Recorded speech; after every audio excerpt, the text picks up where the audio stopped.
Democrats. Today is Monday, November 1st, and it's time for the Chair's Daily Live. Happy Monday. So there's a lot of things going on today. Today is the first day of Native American Heritage Month. Today is the day before election in a lot of parts of the state. So if you're in one of those places where you have an election tomorrow, make your plans now. If you have to ask for your boss for time off, ask today. Make your plans to vote tomorrow if you're in one of those counties that has an election. Then also, big things are happening in the news, right? So on the national news, everybody's all a Twitter over the elections, the gubernatorial elections in Virginia and New Jersey. They are big deal elections. We'll see what happens there. The big issue that they're fighting over are the big issues that are all over the nation, right? Critical race theory, which is a boogeyman, which is not a thing that's taught K through 12. It's just not a thing that's taught K through 12, but everybody's talking about it. And then abortion. And then today, the Supreme Court is debating on the Texas abortion law. Big deal. Last I heard, they hadn't made a decision, but it's scary that, something that we once thought was decided law, we're still trying to mess with, as if we don't have some really big issues that are new and current issues that we could be talking about. Oh, I don't know, climate, or the teacher shortage, or nursing shortage. There's all kinds of things that we could be talking about that aren't a set law, but let's just keep revisiting other law. And then in our state, Julius Jones has been granted clemency by the Pardon Parole Board, still dependent on the governor saying yes to it as well. But that's one more hurdle. It's just one more hurdle. And, I don't speak on this issue very much, but I will say this. And this has been my position all along, and it will remain my position. As long as there is some question regarding any human being's level of guilt, we should not, it's kind of hard to say. I don't believe in the death penalty, period, but it is our law. And so what I'm saying now is in accordance to law, not in accordance to my belief. Except for the fact that if there's a question, we shouldn't execute him. If there's a question of his level of guilt, we shouldn't execute him. If there's a question as to whether or not we can carry out an execution in the most humane way possible, which is, I know, an oxymoron, but it's not supposed to be as dramatic as our most recent 3 executions were. We haven't figured it out. And until we figure it out, we shouldn't be executing, by law, we shouldn't be executing any more people. And I know it's easy for me to say that because I just don't believe in execution. I don't believe that you kill somebody to prove that killing is wrong, but the Oklahoma state law says we execute people. So if that's our law, we should figure out how to do it right.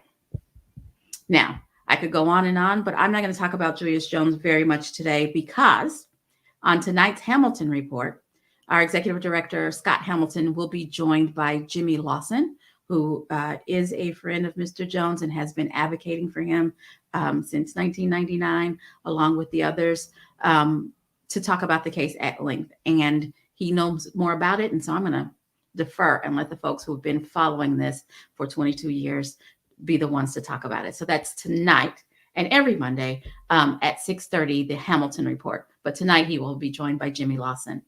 Now, the thing that I'm going to talk about today is redistricting. Now, this is one of those things that those of us who are really involved in politics know a lot about and talk about, and sometimes we could get up here about it. So I'm going to try and bring it down to like everyday talking points. Redistricting is how we determine, as a state, how we determine who your elected officials are, just all the way down to school board. When you go to the state election board and you put in your name and it pulls up all of your districts, and that's what they're called. What VOTEC district do you live in? What school board district? What county? What city? What state house? state senate, and congressional district. All of those are decided every 10 years, the year after the census information comes out. Every 10 years, they go in and they draw the lines because there are supposed to be so many people. So every state rep represents 30,000 people. And so the state is chunked up into 30,000. Every state senate, I don't remember what their number is, but they're represented by a certain amount of number. Same thing with Congress. And so they go in and they carve up the map to make sure that everybody has the same amount of constituents. Because our process is a partisan process, the party that has the most elected officials drives the process. And if it keeps going that way, it's the same party, right? So 10 years ago, in our state, the Republicans took over. They drew the maps, and they drew the maps pretty good for them. And when you do it that way, you get to pick and you get to carve out and you get to take pieces of a neighborhood to decide who's going to vote for you. And you can whittle down the opposite party and make sure that they don't get a say. And so the map that's up here now is our congressional map. Oklahoma has 5 Congress members. We have 5, and we elect them every 2 years. And it's based on this map. So this big pink section I want to talk about the first. That is Congressional District 3. That's Frank Lucas. It's 48% of the state's landmass because fewer people live in those counties. And so you have to have more of those counties to add up to be the same amount of people. If you'll say, look at Congressional District 1, where Kevin Hearn is our congressperson. Congressional District 1 is Tulsa County, a little bit of Creek, some of Wagner, and a smidge of Rogers now. It's what it's going to be. It used to be Washington County. This is the map that is most likely going to be approved 2 weeks from today. Now, the process they've been touting as transparent, and they've been having all these meetings where the public had an opportunity to put in some input and submit maps and have conversation all along without letting the public see the real maps. So people are just chit-chatting about nothing really at this point. That's not transparent. Transparent is saying, this is what the map is going to look like. Let me hear what your thoughts are. Well, these maps were released today, and they're pretty much a done deal. They're pretty much a done deal. They were released today. 2 weeks from today, our state legislators are going to meet, discuss the maps. But because there are so many Republicans in our state legislature, they're pretty much going to get their way. So there will be some discussion. There will be some madness, some frustration. But most likely, this is our map. If you could put this map back up, I want to say one more thing because I want to bring up the fact. I want to show you something. See where that big old 5 is? That purple-ish color, that's Congressional District 5, currently held by Stephanie Bice. You may not know her name because she hasn't done anything, but she is the current congressperson there. Now, where that gigantic 5 is, that square is Oklahoma County, right? It's where Oklahoma City is. That's Oklahoma County. They have carved up Oklahoma County, and now Oklahoma County is represented by 3 separate congresspeople. When they vote for it. So they've cut out this little thumb-looking piece, just went in and said, hey, let's take this little thumb-looking piece because they typically vote liberally, and we need to make sure that this district stays right-leaning. And then they took out this little orange piece, which is a highly Hispanic district, which is constitutionally not legal. You cannot divide up a district by race, but it seems that that's what they've done here. So they've taken Oklahoma County and they've divided it into 3 counties, and 3 congressional districts, just to make sure that they water it down enough to make it really hard for a Democrat to have a shot. Now, this isn't just about partisan issues. I'm making it about partisan issues because that's who I am. It's not just about partisan. Oklahoma County, no matter how our legislators break up the map, Oklahoma County has issues that are different. I mean, we keep hearing about the rural voter versus the urban voter. Oklahoma County has different issues than the folks, let's say, in Cimarron County.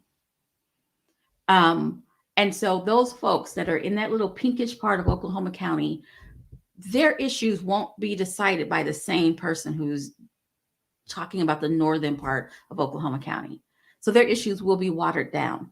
No, when you water it down in this way, the urban issues nor the rural issues will be considered, will get a fair shake, because it will be watered down and considered. I mean, literally, like you could live across the street from your neighbor and have a different congressional representative making decisions based on the larger part of their district.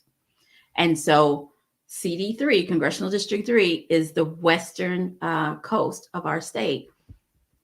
And it's rural, guys. It's rural. And the kind of commerce that happens in our rural part of our state is different than happens in our county seats, our urban county seats. But those folks in Oklahoma City aren't going to be represented fully. And that's what happens when you have partisan gerrymandering that's more concerned with politicians picking their constituents than letting the voters pick their politicians. That's really the big thing that I want to make sure that I talk about. And I feel like I've talked on and on, but it is really important when you wake up today and you're represented by Stephanie Bice, and you know that within 2 weeks, without a vote happening, you're going to be represented by Tom Cole or Frank Lucas, just because some folks got in the room and erased a line and drew a line. That's really what's happening. And I feel like Oklahomans aren't getting a fair shake in the process. That's happening 2 weeks from today. I want to believe that it's not too late, but the only way that we can make a difference is if you call your legislators between now and the 15th and let them know how unhappy you are with with the lack of transparency in this process. Call your legislators. Be polite. Call your legislators. Let them know that you live in the district, and let them know that you are not happy with the lack of transparency in this process. You're not happy with the way they're watering down communities of color, the way they're watering down specific districts so that no one is being represented fairly. Call your representatives this week. All righty. Just a reminder, if you live in a district that has an election tomorrow and you haven't mailed in your absentee ballot, please make a plan to vote tomorrow.